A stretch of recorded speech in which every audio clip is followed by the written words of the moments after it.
అందరికీ నమస్కారం. బీటాకోడ్ international overseas కి మళ్ళీ స్వాగతం పలుకుతున్నాం. ఈ రోజు వచ్చిన కొత్త ఉద్యోగ అవకాశం మనకు మలేషియాలో ఒక రిక్వైర్మెంట్ వచ్చిందండి. ఐస్ మ్యానుఫ్యాక్చరింగ్ కంపెనీలో వర్క్ పర్మిట్ వీసా ఇస్తున్నాము. Job post electrical maintenance engineer అవసరం ఉన్నారు. మనకి 8 మెంబర్స్ కంపల్సరీ ఈ కంపెనీ కోసం కావాలి. శాలరీ మనము 8,000 మలేషియన్ రింగిట్స్ పర్ మంత్ ఇస్తున్నాము.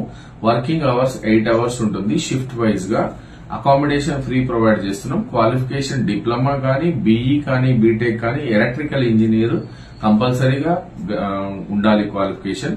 Duties minimum 4 to 5 years experience in supervision, maintenance and trouble shooting electrical system for ice production machinery. తర్వాత inspect and ensure all the electrical system related to the water facilitation, UV treatment system, ice machine and convey system are working efficiently. Manage automatic and electrical control system for ice production. ఈ requirement, ఈ job description ఉన్న వాళ్ళు ఎవరైనా ఈ ఉద్యోగానికి immediate గా apply చేసుకోవచ్చు. Client face to face interview ఉంది. ఫర్దర్ డీటెయిల్స్ కోసం బీటా కోడ్ కి కాంటాక్ట్ చేయండి. Thank you.